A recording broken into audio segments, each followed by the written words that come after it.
You ready, Ben? I'm still ready.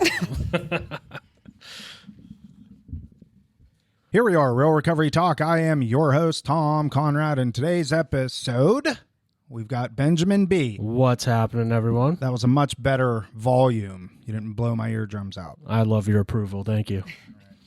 Hello, Megan. Hi, how are you guys? Good. And Ariel, Yes. How are you? How you doing? also known as Soba. Soba with an A. Or Sober with an A. Sober with an A. Yeah. Sober.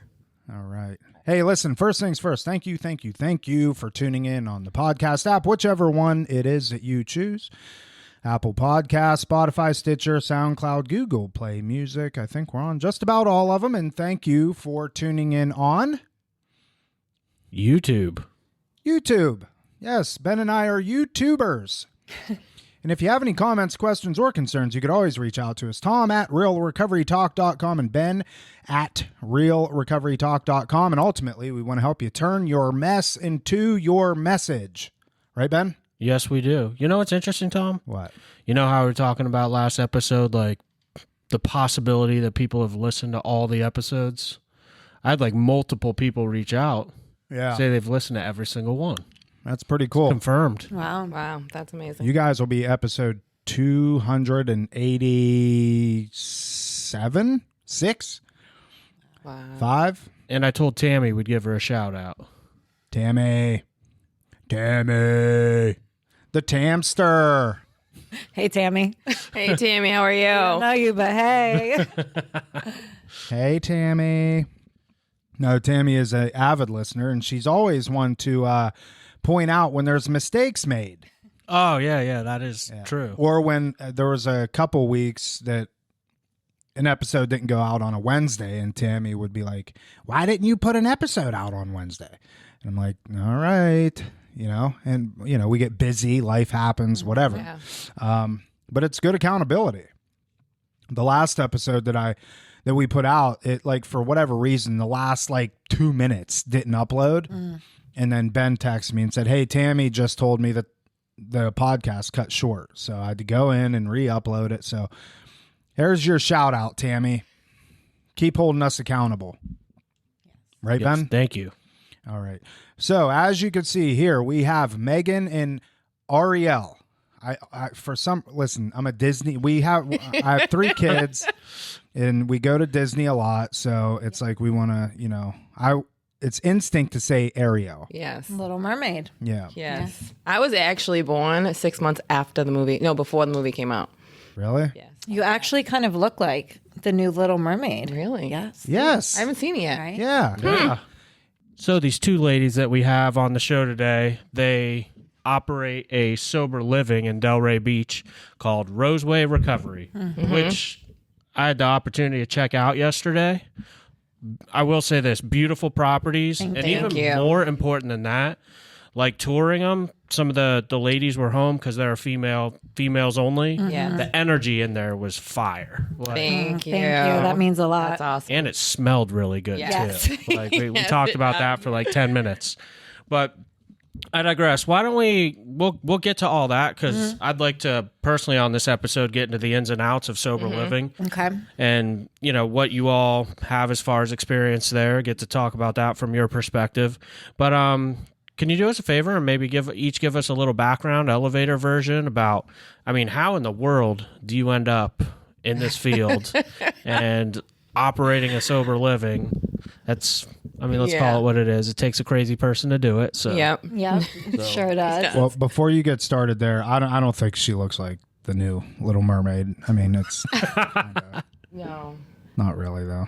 Oh, Close. a little bit in the A little face. bit. Yeah. Kinda. Skin tone. Skin tone. Skin tone. Skin tone, Face yes. is a little more round. But that's the original Little Mermaid is, pasty white. So, Yes. but anyways, Ariel. Yes. Yeah, I like the direction you were going there, Ben. So let's start with that. Who wants to start? I guess I will go first. Hi, I'm Megan, and I founded Roseway in 2017. I am from Florida. I originally got sober in 2014. Actually, my 9 years is this coming Saturday. Woo! So Nice. I'm really grateful, really excited about that. And it's just been a whirlwind. I think about when I came into the program and I had nothing, not even a penny to my name. And to think, I just did a little bit of work and we're here 9 years later and we have Roseway and we're helping women. Yeah. I still pinch myself. I sometimes can't even believe that this is our actual reality. So in 2017, I had a little dream to have one small house and help women. I went through halfway and I liked what it stood for, but for me, the safety factor was missing. And I just really wanted a place where women would feel loved and supported and safe. So I wanted to have a little house. I started with one, 9 girls. I love that house. I still have it today. And then over the years, we've expanded. We now have 51 women. We have our own little community of women within the big community, which is really, really nice. And Ariel is actually one of my favorite success stories because she was a resident, and to hear where she came from and now she walks alongside me every single day helping these women, it really is special. So Yeah. why don't you tell them about your journey? Ariel. I do literally live a dream today. I got sober 2.5 years ago and all I wanted to do was work for Megan with Roseway. And I literally went from resident to in-house, now residential, and do it every day. It's amazing. It's a beautiful thing because I was out for a very, very long time and I came in with nothing. She scholarshiped me in, and I just worked my way up.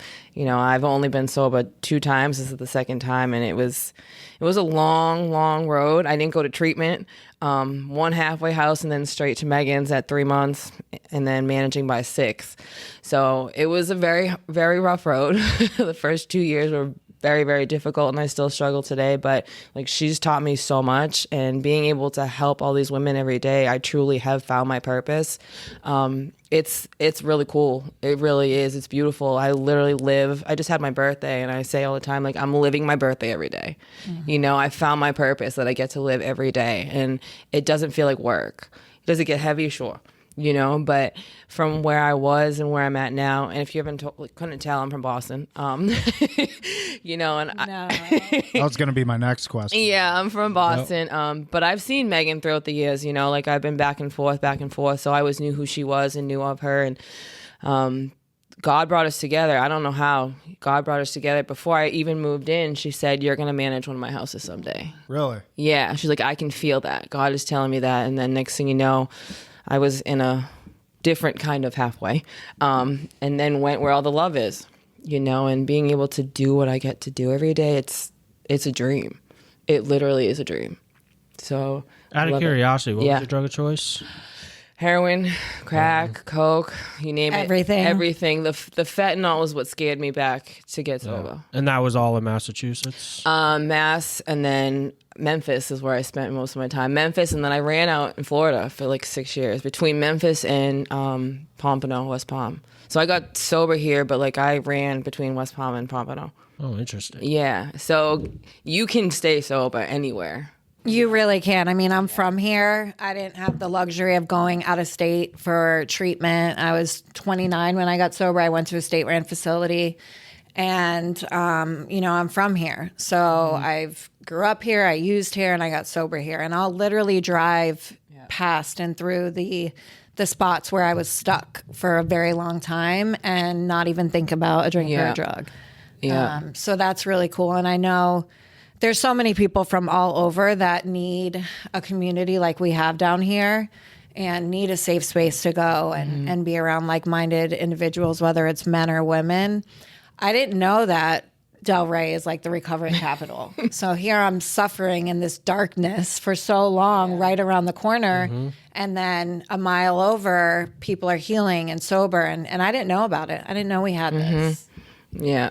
Yeah, we're so fortunate. I was born and raised in South Florida Yeah. also, and to be here in the recovery capital of the world, and sometimes we have clients that come in. Well, a lot of our clients come from out of state. So many of them decide to relocate because they see the recovery culture we have here. Yeah. And there's situations where I do feel bad where like we have an individual that has to go back to the middle of nowhere, cornfield, and there's really not a lot of meetings. Right. There's like one meeting a week that's like a 30-minute drive away. Like it's just not the same. Right. You Yeah, know? I do absolutely. believe you can get sober anywhere. Yeah. You know, like what was said earlier, but we're so fortunate. It's just different down here, you know. That we always say We that always it say it's really is just just different different. down here. It's a culture shock to a lot of people. You know, I'll use myself as an example. I'm the one that grew up in practically the cornfields. Like I had Amish in my neighborhood. And when I came down here, it was unbelievable. It was that's all it was. It was a big culture shock. And I'm an alcoholic, so too I went to treatment and I heard people talking about like copping drugs and this, and I'm like, what the hell does that even mean? Copping drugs, you know? And you know, fentanyl, I don't even know that was a thing then. This goes back to 2010, but it was heroin. Yeah. And I went to treatment in Jacksonville where we met up at Lakeview. Yeah, it was crazy. I mean, it was like, who are all these people? But what I quickly realized was, kind of going back to what you said, Megan, you grew up in this, so you don't see what you're not looking for. Right. I didn't grow up here. What I was looking for was sober people, sense of community, so on and so forth. Because I was looking for it, I found That's it. what you found. You know what I mean? If I was in Pennsylvania and, you know, if I was looking for sobriety, I probably would have found it. Yeah. Wouldn't have been near as readily available, but, you know, it's definitely there. It's just, you know, here. I mean, we're super blessed to be, you know, you two are born and raised here. Megan or Ariel and I drank and drugged our way here. Right. And I tell our clients and anybody that I interact with all the time, what the hell did you do to deserve to move to South Florida? Yeah. People work their whole entire lives to just try and save enough money to be able to become snowbirds. Yeah. You know, come down here in the wintertime when snow's flying up there and vice versa. You smoke crack the whole way down and you're here, you know, and it's pretty cool, the opportunities that come. But go ahead. I had a question for Megan. Yeah. Megan mentioned something that jumped out to me right away when you were talking about you lived in a sober living. You said you started Roseway in 2017, right? Yes. So you were in a sober living, what, like 2016? I was in sober living in 2014. 2014. When I got sober, yes. You mentioned the word safety. You said you didn't feel safe or something along those. What did you mean by that? So as a woman in recovery, it's very dangerous when we're out there using the things that we go through and the unsafe situations we put ourselves in. So for me, when I mean safety, I mean that we're a place that doesn't beat you down to build you up, essentially. Like the first halfway house I ever went to, they were very intimidating. They kind of used like the scare tactics on us, and that separated me from them, and I didn't feel safe being there. So our approach is you've been through enough outside before you get here. We want to make sure that you're able to come to us and talk to us and know that, you know, you have this safety net at home where you can, you know, you can grow and live and have support. It wasn't that it was a bad halfway house. It was just their method of doing things didn't sit right with me. You know, I've gotten calls from women in, you know, a ton of other houses, and they're like, I feel like I'm being abused. Yeah. And I'm like, okay, there's a way to get your structure across without beating someone down. So for me, that was the most important thing. And, you know, it's worked ever since. Yeah. There's one thing I always go by, and I guess this comes down to like when you feel secure, you feel like you can be honest. Yes. And I always tell like our clients here, I'd rather you be honest with us than anything else. I can deal with like, hey, I slipped up. Yeah. Hey, I did something stupid. Yeah. Yeah. Hey, I was an asshole today. Versus lying. Like as long as you keep a level of honesty, like it gives us something to work with. And if you're living in a place where you feel like you can't be honest and you have to hide, like, Yeah. And just that's doesn't work. exactly how we are too. We always tell them it doesn't matter what you're doing. You can tell us, because then if you're lying, you're sneaking around, that's going to send you back out eventually. So for the women, the fact that they can come to us, whether it's about like I almost used or this happened with a guy. Like, do we suggest being in a relationship the first year? We don't. But if you are and something happens, please come to us. Yeah. And they do. Yeah. They really appreciate that. And that's what's happens is we just love them unconditionally, you know, and that's why I did choose to move to Roseway, because where I was living, I was getting beat down. You know, so I came there and now I'm able to show that back. Like, these girls literally open up about anything. They come to us about anything. They don't even stay out past curfew because they feel safe at home, hanging out with their friends and being able to call us just for anything, you know, to talk and open up, because it doesn't matter at the end of the day what they're doing. We just want them to have a family and to feel comfortable and to feel safe and to come home and like build this sense of community that we do have. You know, the biggest thing that we have is love. You know, and it's beautiful. Yeah, we have a very specific way of doing things. Not that it's better or worse than anywhere else. It's just the Roseway way. And What do you? The Roseway way. the Roseway way. Let's dig into that a little bit. Like, as far as the specifics, like, what is the what is the Roseway? The Roseway. Yeah, we like, could just what's say that the you guys- Roseway. What sets you guys apart? Like, what's different about it than like standard sober living? So for us, it's so much more than just like 2 beds in a room and a roof over your head. You know, for us, it really is about that relationship with our residents and taking them day by day, step by step through anything that, you know, presents itself to them. And for us, it starts with our team. So it starts with me and Ariel, and then we also have in-house managers. You know, we want to make sure the ladies have someone that they can go to.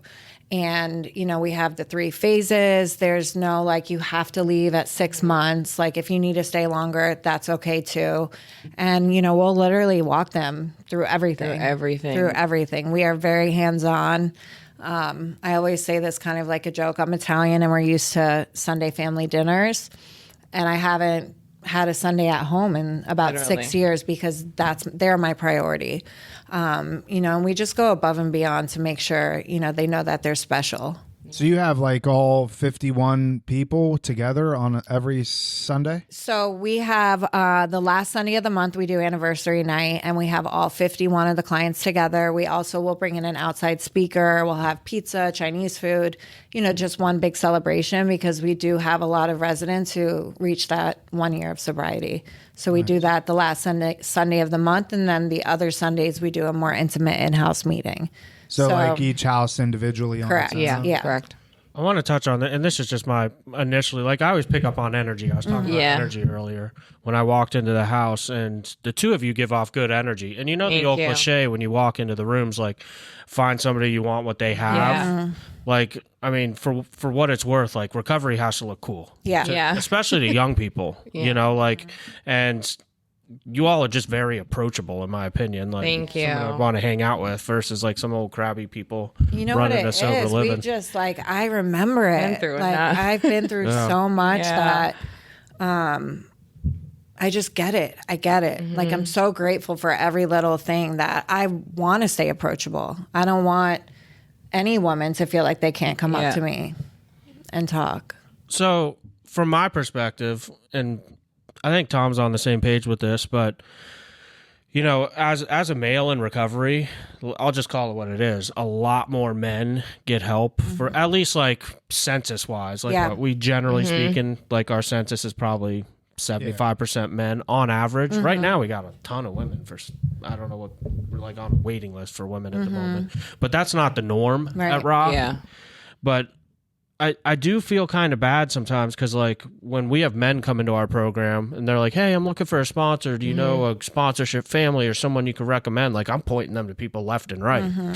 And, you know, at least up our way, West Palm area, because y'all are in Delray, you know, I know some solid women in recovery, but there's only so many to go around, you know, like, and so I guess knowing that you have 51 women down there, and like, what's it like as from your perspective as far as them finding sponsors, finding strong women fellowship? Men need to be with men and women need to be with women. Absolutely. Like, I just call it what it is. Like, Yeah. you know, and the one thing I hear from women I always laugh about this one. Oh, I get along with men better. I don't know. Oh, we hear that all the time. We hear that all the time. the We're time. like, okay, well, you're about to really like women. Yeah. That's how it is. It's definitely very easy to set them up with women. There's a strong, sober women community, you know, and even our women that are reaching time and going through their steps fast, they're already picking up sponsees. You know, between Megan and myself, we know a lot of sober, strong women in the community down there. So it's, you know, there's kind of like the staples that have been around for a while. And those are always our go-tos. And then we really like to utilize the women that have been through our program, you know, as sponsors or sober coaches or mentorship or, you know, just like a sober buddy to kind of show them the way. I feel like Delray is a very small community and everyone kind of knows everyone. Yeah. So, you know the people that are doing the right thing. And it's nice to have a lot of our alumni, you know, they love coming back. They do. They highly enjoy that and helping others. What's the, you mentioned the 3 phases. Break those down a little bit. So, right. So we have the 3 phases. So phase 1 would be directly out of treatment. So we have a bed-to-bed policy. We only accept residents that have been through treatment. Obviously, you know, that's where they're going to reach their highest potential if they've actually gone through a program. So then they would move into phase 1. Phase 1 is the the highly structured level of care. They get drug tested 2 to 3 times a week randomly. They have curfew. They have to do their 90 and 90.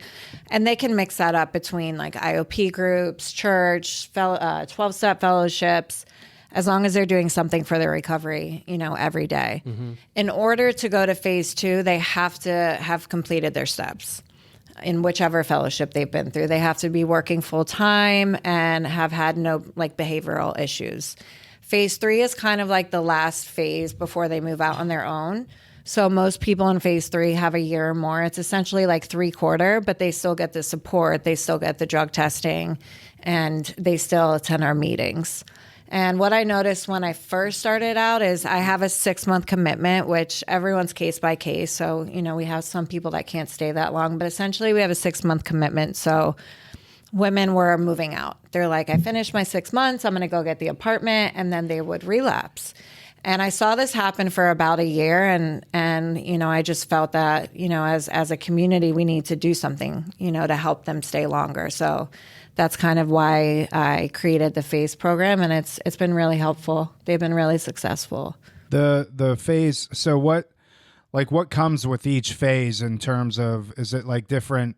Okay, you've completed phase 1. Now you get X, Y, and Z when you're in phase 2. Right. So you'll get a little bit of a later curfew. I think it's like 30 minutes. You can take more passes if you want to go home and see your family. In phase 2, that's kind of like the transition phase, but you've proven to be responsible. And then phase 3 is really just, you know, you're living, you're working, you're letting us know what your plans are, being honest, being forthcoming, holding each other accountable in the house, and you know, and then after that phase, they move out. The in terms of each house, I love this structure, by the way. Thank you. Thank you. Phase 1, do you have like people? Okay, so in house A, do you have like people in all 3 phases in one house, or do you try and keep people, you know? Because in my let me use us as an example. On the treatment side of things, we have PHP, IOP, and outpatient. Right. They're all mixed. Right. It's very beneficial because people are coming in PHP. They got 2 weeks of sobriety. They're sitting in group with somebody that's in outpatient that's been with us for 4 months, so they can see, hey, okay, this dude's got 4 months of sobriety. I want to do what he's doing, or at least kind of follow in his footsteps. Right. Is that do you do that over there? We do. And it's funny that you brought that up. When I first started it was house specific. Yeah. And over time, I realized that the new ladies coming in need to see someone that's literally walked in their shoes and that is doing well. So we do have properties that have all 3 phases. And then we have 2 that are catered more towards phase 2 and phase 3, but we do have a mix in the other 3, which is good. Did I hear you say in Jacksonville that you have a house that's more for like older population? We do. So we call it our more mature house. They've nicknamed themselves the Golden Girls, which we love it. but when you walk awesome. in, it kind of You feels feel like that. the Golden Girls Yeah. house, right? You saw it yesterday. Was I? Yeah, I was. That was the second one. one. Second one, I yeah. was gonna guess the second one. Yeah, All right. so we have that one that's more mature, say 35 and up, and then the one next to it is kind of like our college dorm. So that's anywhere from like 18 to 35. Although we do have One older woman that loves wanted it. to be in there, and that's fine. And then the She other, don't want to be a golden girl. no, she loves it, She's and the the girls OG. love her. Yeah. And then the other three are mixed, so we have options, for whatever their needs are. That's funny. So the Golden Girls house, what does it look like?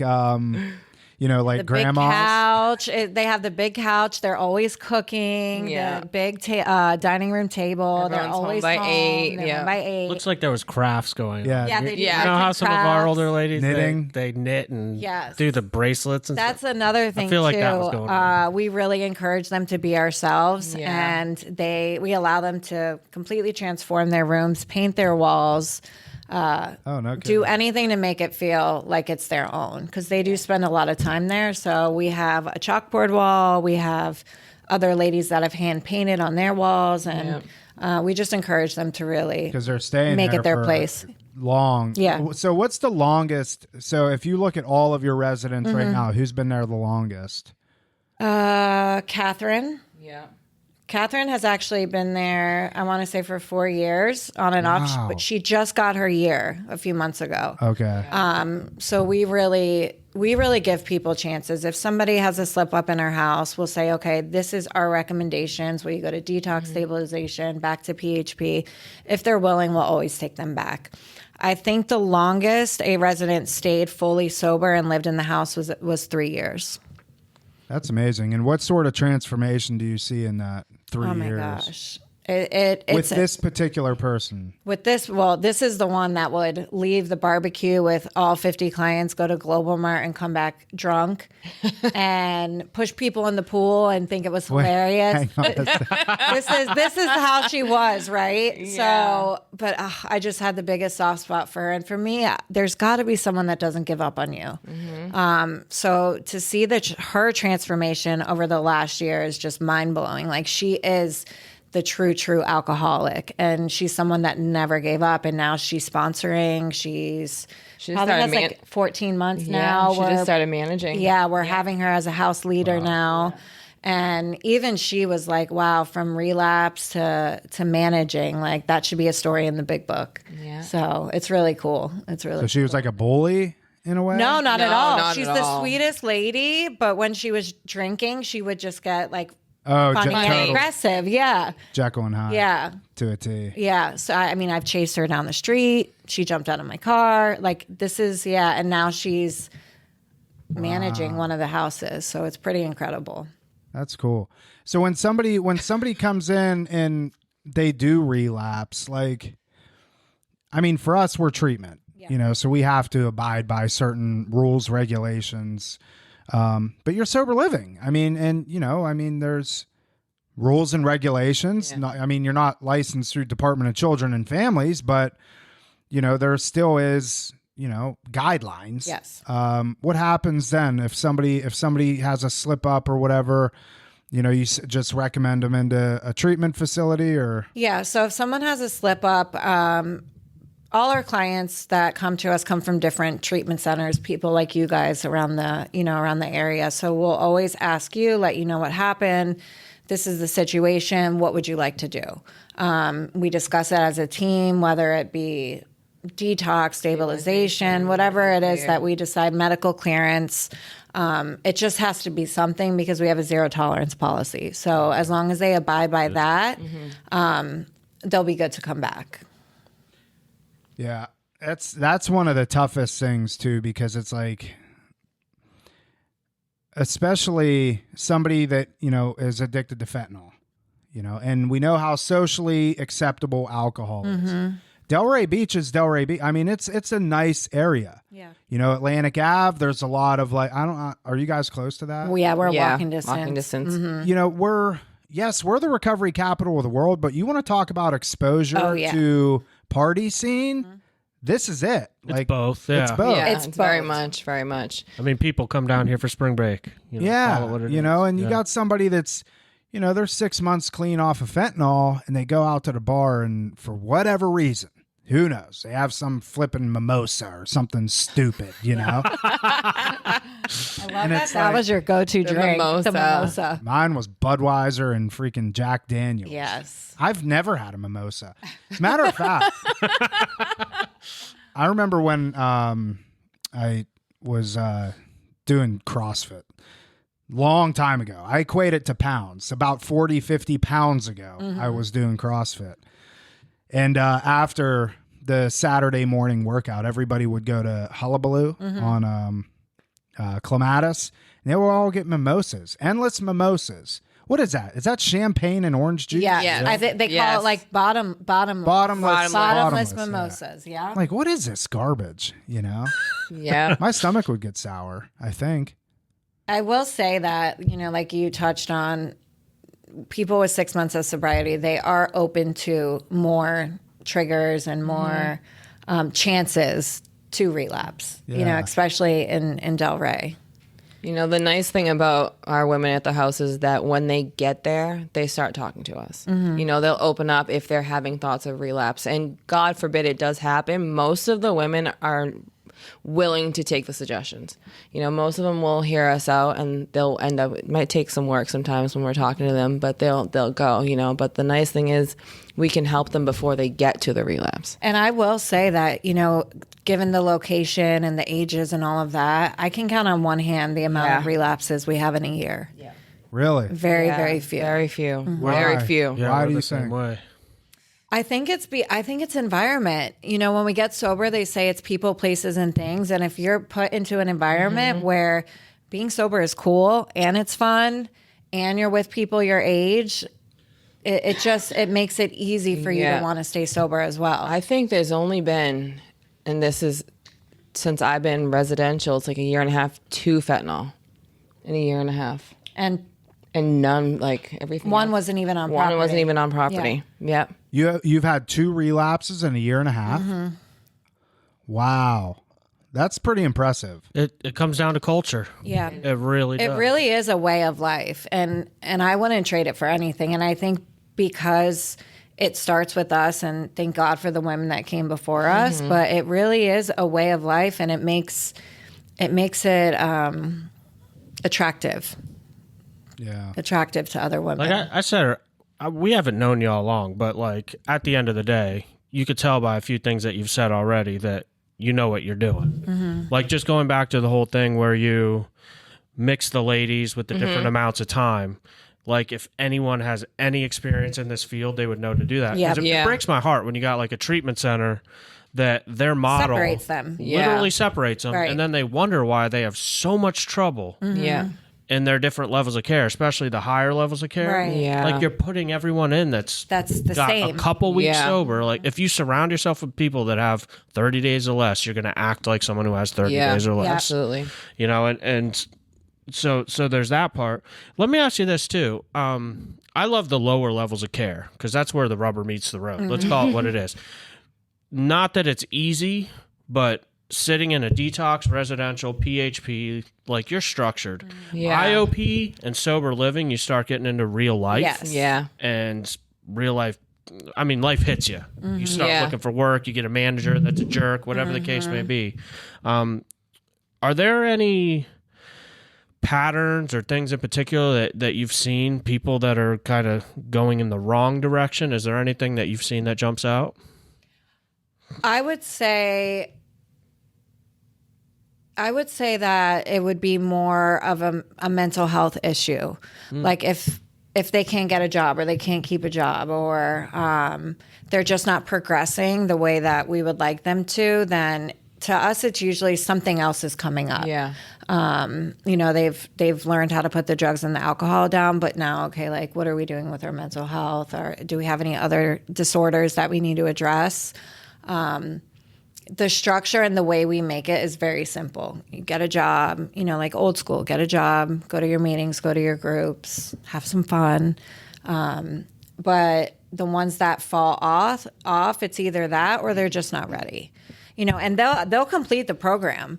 They'll complete the program. We'll work with them the best we can, and then they move out, and you can see if they weren't, doing the right thing. I'm glad you brought up the mental health. I didn't think of it, but now that you brought it up, yeah, like obviously drug use exacerbates any amount of mental health. So even if someone has their mild mental health, Right. Yeah. In early recovery, it can be worse, Right. because they're newly sober. Right. But you get down the line, and drugs and alcohol have been gone for a while, you probably see the real symptoms of mental health. And that's what we see a lot too. Girls will be with us for a year, and then something else comes up, and we say, okay, what do we need to do, to treat this? If it's going back to IOP, or if it's doing this or doing that, we'll always help them get back on track with that. Because it's not just like a one and done, like at least for this generation that's coming up now, there's a lot more dual diagnosis that we're seeing. Yeah, especially after COVID. Yeah. Okay, so I got two things that I want to ask. Yes. First is, for us, it's getting annoying, but the amount of eating disorder. And obviously you guys... That's a good one to bring up, Tom. How do Especially you with all navigate, or do you not? Because I know for us, it's been more of a, hey, listen, we're willing to kind of take a stab at this, but at first sign of, binging and purging or restricting or whatever, you got to go. Yeah. How do you guys handle that, especially being all women? Sure. So for us, we always give them the opportunity to either go to therapy, go to an IOP that specializes in eating disorders, where they can actually put our ladies in touch with a doctor who can do blood testing to see if they are doing that. So we will always give them an option. And if they take it, then we'll work with them. And at that point, their program within Roseway will just change, because now we're dealing with something else. We really try to go above and beyond. But if it gets to the point where they're just harming themselves, they're not taking suggestions, it's not good for them or the community, we'll have to ask them to leave. Yeah. Do you find that it spreads through the community? Like if you have one female that's restricting or... No, because they tend to be very quiet about it. Yeah, they're more quiet about it. The eating disorders, they're a lot more quiet about it. Do you see it a lot? Yes. Yeah. We're seeing it more and more too. It's crazy. And I shouldn't have said, listen, disclaimer, I didn't mean annoying in the sense of like, I have sympathy.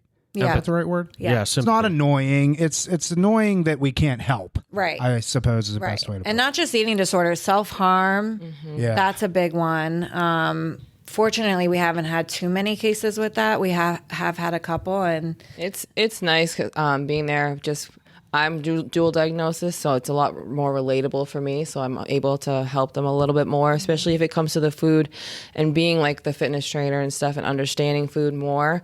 And with the experience of it, I haven't been active in a very, very, very long time. So I'm able to sit with them. We can help with if they have plans or whatever their dietitian says, and we can actually literally sit down with them and figure out a plan that's good for them. Wait, do you go ahead?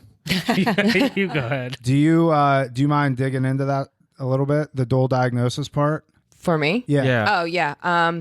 I was a very, very big self-harmer. That was my thing. No matter what, I did drugs and alcohol, but self-harm was one of my biggest coping mechanisms. That's what made me feel free. And then binging and purging, my eating disorder was active for over 10 years. And it didn't really hit me even more heavy until about 18 months. I had a pretty rough go about for a few months.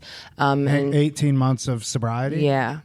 Really? Yeah, I was really on point with it. And then I was involved in fitness the whole time. And it was the only thing I had. I don't know, it was more like a control thing, a coping mechanism. And my sponsor at the time, she had also struggled. She said, start paying attention to when you're acting out what you're feeling, what your emotions are, what is going on in your life, that's when you start to act out. So essentially that is another reason why I dove into the fitness, was to help me understand like the science of the body and the food. So that way I could, control it in a positive way. It is a form of control, yes. But it helped me, and it helped me. It's been over a year, and I work very hard at it every single day. And I had a great sponsor that took me through it as well, who was also a dual. And that's why with us, like working with women, and we have a team, I think, of 7 managers. We all struggle with something different, to where the ladies have somebody that's literally walked in their shoes, whether it's mental health, eating disorder, self-harm. One of us has experience with it. So that does allow us to help them better. And a lot of people don't understand the self-harm, and the few that we have, like that's one of the ones that some people just don't get. I don't. I'll be totally honest. I don't get it. Because there's a difference between self-harming when you're under the influence and like genuinely like that's your go-to. You know, when you're sober. When you're sober, right. yeah. Right. So it's, you know, it's in the mental health too. I relate to them as well in certain aspects. I gotta ask, just because it's my own inquisitiveness, I guess. Absolutely. The self-harm, did you struggle with that sober? Well, the ironic thing is I didn't start till I was like 26. I actually had 6 months of sobriety, and then I started using, but I was trying to stay away from the harder drugs. I was just drinking and doing coke, and I wanted to stay away from the harder stuff. But harder. I saw it. I was like, what? Sorry. Yeah, but I found out over the past 2 years that I have cuts on my ankle that I got from when I was actually in 8th grade. I was self-harmed in 8th grade, and it didn't resonate until I had 2 years sober that I actually was self-harming when I was a kid. Before the drinks and the drinks and the drug, yes. Because I didn't start drinking and drug until I was about 20. And that's actually what I've seen too, is the self-harm is usually first when they're younger, before. What is Never it though? talked about this? Huh? We never talked about this? Talking to the mic. We never talked about this? I have a self-harm history. You didn't know that? No. I thought we talked about that. All right, whatever. What? Yeah. What'd you do? Can we hear? Yeah, I thought I had talked about it on the podcast before. Hey, hang on. Do you know Ben and I are born same exact day, same year, everything? No. Really? April 7th, 1984. Wow. Yeah. And you never told me about this. Numbers. Really? Wait a second. What's even more weird is that I'm the oldest one at the table. I'm never the oldest one. Well, I don't know what to say about that. Go ahead, Ben. No, but yeah, so my middle years in high school, probably sophomore, junior year, I definitely had a drug problem, but like, you know, there were points in time, and it was when I wasn't high is when I would do it. But you can see it now still, but I had a thing I used to grind my knuckles into the concrete really hard to make them bleed. And yes, the scars are still there, but it was like a go-to for probably like a good year. You told me those were from when you were doing mixed martial arts. No, I didn't. No, I know. Wait, so you That's a much cooler story, though. What, mixed martial arts? Yeah. But yeah, pain is. But it's like a people turn to relief. pain for a release. Yeah, it was for me. And you know that high or that first drink you always chase. Yeah. Self-harm, you get that first high every time. Really? That was from my that personal I cannot experience. wrap my head around that. It was a rush every time, you know, and I honestly, just a fun fact, I got a tattoo that says scars are souvenirs you never lose around my scars in case I'm ever out and somebody sees it, they might think to ask. They might need help, yeah. Wow. That's cool. You know, to go back to what he said about annoying, you know what it is, honestly, is like, we get clients here that we build a relationship with, and we build a relationship really fast. They only have to be here for like 48 hours, and we're like besties. But like, with that, the sad part is like when eating disorder comes in, self-harm, it's not that from a clinical perspective, we're able to help all day long.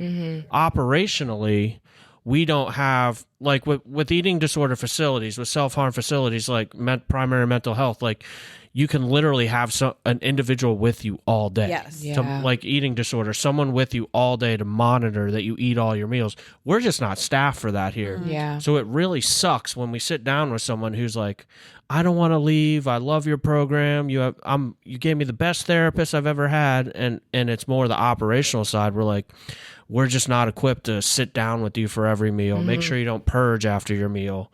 And it's sad because they Yeah. don't want to leave. Right. Yeah. They're like, now you're sending me to an eating disorder place. Yeah.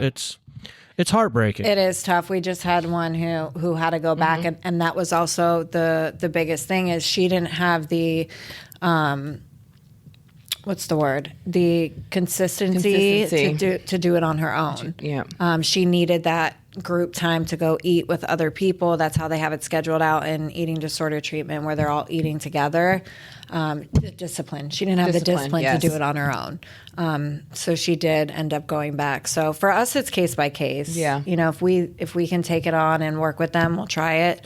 Obviously, we want them to get better. So if it gets to that, then we'll send them out. And what helped for me and some of the other women is just being open and honest about it Yeah. when it might come up or when it doesn't. You know, I worked with a sponsor who, through it, she said it's going to be difficult. It's going to pop up every now and then. And like, that's okay. You know, as long as you continue to be honest about it, open about it, and work through it. And, you know, that's what I've done. So that's why I was able to overcome it. So the ones that have struggled, they openly have reached out. And a lot of times it's just having someone to talk to. So like, even if you guys have a client and this stuff gets brought up, we'd be happy to come and just sit down with them. Just to have someone that understands what they're going through. That's been super helpful for us. Do you have your CAC by chance? Yeah. Oh, her no. You do. You do, Megan? You don't? Ariel? Ariel. No. You should get it. Yeah. Okay. Yeah. Okay. Because we could use you. Yeah. Okay. Yeah. For that in particular. Yeah, I always looked we at her. won't steal her. Yeah. No, we'll work together. We'll just she borrow. raised Oh, yeah. No. Business So manager she guys. raised me. She raised me, and like has literally guided me step by step throughout the past 2 years of like what to do, how to move, how to run my fitness business, how to do what I like. Everything I've learned has been through her. So when people ask me questions, I like look at her to see what she's got to say, or if it's what. That's good. I don't even know what a CAC. Everything we've been through is an opportunity to help somebody else go through it. Like God gave us all these things, right? And in sobriety, if we utilize them, we can create a life for ourselves and help others. Yeah. So you're the fitness thing. What's that all about? That's just something I've started to do on the side. She encourages us to follow our passions, you know, and like I said, it helped me with my food, and it helps me mentally, spiritually. So I've been able to help a lot of the women in the community with that as well. You know, the goal is to be able to have a fellowship in fitness class, you know, for any of the women within the Delray community. It's just something that I followed, and the two things I wanted from the beginning was Roseway and fitness, and I went really hard and manifested those two things. You know, the only reason I really like training women is to help them feel good internally. The physical stuff comes, that's awesome, but it's really to help them spiritually, mentally, and be more of a mentor. And then the physical stuff happens, but like. And what I saw in Ariel, I saw how passionate she was about the fitness. And, you know, because we're dealing with this disease that's even crazier than it was before, we need more resources. We need more opportunities to give the ladies. So if the ladies want to train, they train with her. So it's just a good resource to be able to offer them, you know, with the fitness. Where do you train them? Wherever. I was gonna ask Wherever. We used to have a home gym, but the gym closed. So now it's anywhere. We have alumni that she'll train in like their You know, home gym. I'd kind of just bounce around. It's far. Delray. I That far? Our gym downstairs. Oh yeah. I bounce around, you know. I have 2 jobs, you know, so I get the fitness stuff in either in the mornings or at night, and then I have the residential during the day. So it's slowly doing what God wants it to do. You know, it'll all happen the way it's supposed to. But it's been a good outlet for me. Her and I work out. I have the few clients that I have, and it's smooth. You know, I don't want to blow up or like do anything crazy. I just want to help the women internally. It's so true. It's so true, like the way you explained it, where like God has a plan. Because I was a personal trainer in my active addiction. It's like the epitome of a personal trainer back then. But, like, Tell them how it ended what do you mean? when you got caught. Oh yeah, I feel got like I'm caught. looking at like twins now that I know they have this. They're like the same person. Yeah, I got caught smoking crack in the kiddie bathroom. Oh, no, you didn't. Of LA Fitness, sitting on the little tiny toilet. I'm like, and the cleaner lady walked in and just like, yeah. That's ballsy. I didn't get fired. Wow. They offered you I was treatment, really right? good at sales. They just said, why don't you just take a couple days off, get your head in the game, and come on back. Did you? And that was like the pattern. And No, then That was the thing. did you go back to work? I did, and that was the worst feeling in the world. You know when you've just hit your spiritual bottom, like you've been getting high for so long and you just can't take it anymore? Yeah. I remember sitting down at the desk, and I'm just like, and this at the LA Fitness on North Lake. I don't know if I should have said that. Whatever. But anyway, I can bleep it. that's all right. They're like La Sporta now or something on over there, so screw them. Anyway, but with that being said, I remember sitting down at that desk and just like, because they said, come on back, just clear your head, get back to sales, and like, okay. And I remember sitting at the desk just like so broken inside. Essentially, they didn't care about your well-being. They No. just cared that you were a good salesperson. I probably Yeah. sat there for a Right. half hour staring at the computer screen. And I'm like, what am I doing? And I Yeah. just remember walking up to the manager and I'm like, I can't do this. Yeah. He's like, well, can you at least write me a letter of resignation? You're like, no. I'm like, Yeah. I did actually, yeah. But I remember that moment for me. So it was like 9 years ago, right now. I like begged my parents to come home. It was right around Father's Day. I had money, you know what I mean? Even if you have $20 when you're using, that's like a lot. And I remember just like being in there, I'm like, I am so tired. I can't do this anymore. And I just like started crying and I fell to my knees and I prayed to God. I'm like, you know, like, please help me.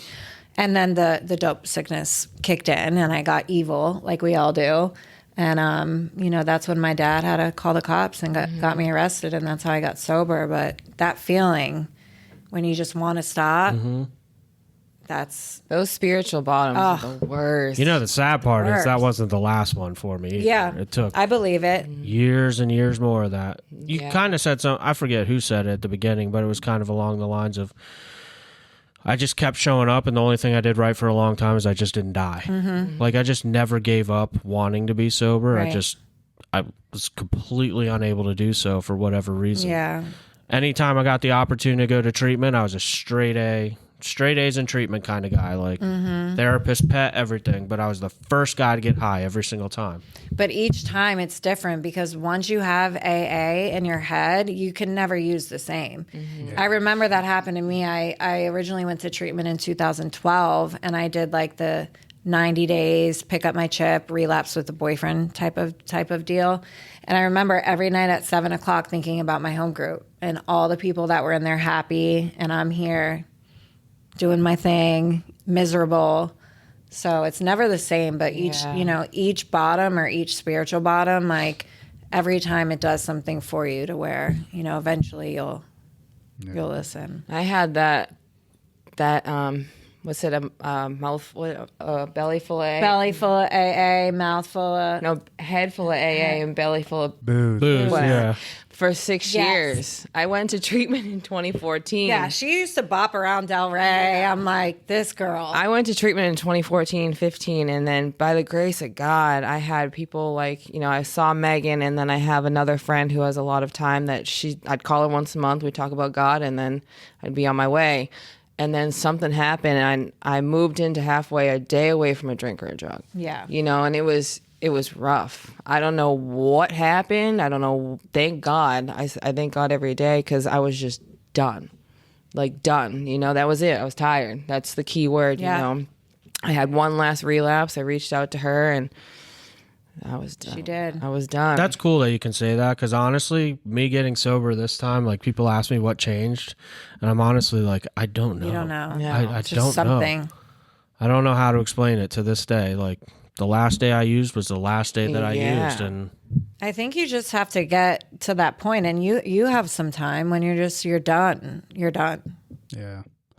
For me, it was, I didn't really, so I went to treatment one time, picked up a white chip, and that was it. You know, Yeah. I'm one of the, you know, One chip wonders. yeah, I don't know what makes me any different than anybody else. Nothing. I mean, it's just, I was, you know, done. It was very apparent for me that I, you know, it was, well, I thought that I was going to go to treatment and go back and just drink like a gentleman type thing, you know? But then when I came down here, and this is why I again, going back to Roseway, that sense of community, the sense of belongingness, the people there, like the phase system. Hey, you're with people in phase 3. I'm in phase 1. I'm in recovery diapers. I'm still shitting my pants over here.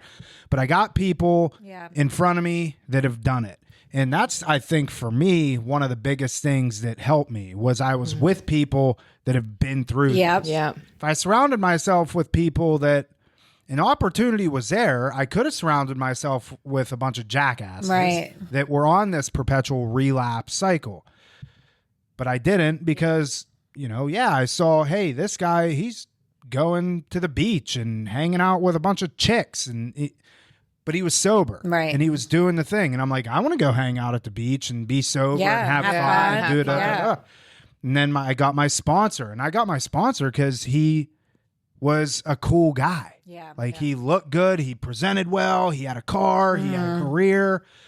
Because I didn't know shit about AA. You know? I didn't either when I came in. And I saw him and I'm like, okay, so I'm supposed to get a sponsor. Will you be my sponsor? He's like, yeah. And the best thing, like, he was an awesome sponsor. And he only had 8 months sober when he was sponsoring me. I didn't even ask him about his sobriety time, you know, and he was in my wedding, you know what I mean? So was it that I was just done? No, I probably have more in me. Right. You know what I mean? But I was with people that they were done. Right. In turn, I was done. Sobriety became attractive. I my first sponsor, my first group of friends in AA, they all had more time than me. They had their lives together. I didn't understand half of what she was reading me in the big book, but I met her every Sunday. And I started sponsoring at 4 or 5 months. And I remember telling her, I'm like, I don't know what I'm doing. She was like, they don't know that you don't know what you're doing. Just read the book. Yeah. And like you said, thank God for the people that were done that came before us. Going back to that, you don't know what you were doing. My sponsor said to me, because I said the same thing to him, he says, Ben, don't worry. You can't fuck them up any worse than they already are. This is true. And it goes back to that whole, we're not in the results business. We're in the business of showing up. Yeah. And that is all it is, showing up. Yeah. Showing up because a lot of people don't want to deal with it anymore, especially with the fentanyl and the overdoses. The one girl that we went to go help, this was 2 weeks ago. The paramedics. The paramedics had to come. I remember you were talking about Her paramedics had to come. We got there right in time. She started overdosing. We called them. They come back. They said, you really used again. We just came here because you overdosed 2 hours ago. And where is she? She's in treatment now, right? She's at another sober living. She's sober. Yes. Oh, good. Yeah. Good. But you can see it. Nobody wants to deal with it anymore. So there has to be people like us, that keep showing up. Right. Yeah. Well, hey, it's been 1 hour. Wow. It's crazy. And I didn't crack a joke. No jokes. Did I? You got one? Oh. You got one? Maybe the old age, that kind of joke. All right. Well, Ben, any final thoughts? No, you know me. I could keep talking. All right. Megan and Ariel, any Thank final you. thoughts? No, thank you guys for having us. I think it's amazing what you're doing. Just getting the word out there about recovery and, the resources that are available. I think it's amazing. So I really appreciate you guys having us on. How do ladies get a hold of you if they're looking? Yeah, if they're looking, they can go to our website. It's rosewayrecoveryhouse.com or give us a call at 561-927-9379. Look at that. Yeah. There's I your like jingle. that. We should start Yay doing for that. Roseway. Ben, we should start doing I don't know our number. But you got to do the The little. rock recovery, like the head bop. We did a jingle it last week. We had a good jingle Oh, last can we hear it? No. Yeah, go listen to 284. All right. I think. We will. Or 285. I don't know. Anyways, listen, thank you for tuning in. Thank you for listening to this episode of Real Recovery Talk. If you do have, in particular, a female in your life, maybe it's you, maybe it's somebody that you know, a loved one, and you want to get a hold of either Megan or Ariel, you can get a hold of them. They told you the website, or just send us an email. Tom at realrecoverytalk.com, Ben at realrecoverytalk.com. At that point, we're going to ask you for your phone number, and then we are going to give your phone number to one of them. And at that point, they're going to call you, and we are removed from the situation. But we did connect you with a phenomenal female sober living opportunity. So I think that's it, Ben. We good? We're great. All right. Thank you. Thanks, so much. guys. Appreciate you. We're going to help you turn your mess into your message. That is it. We will see y'all later.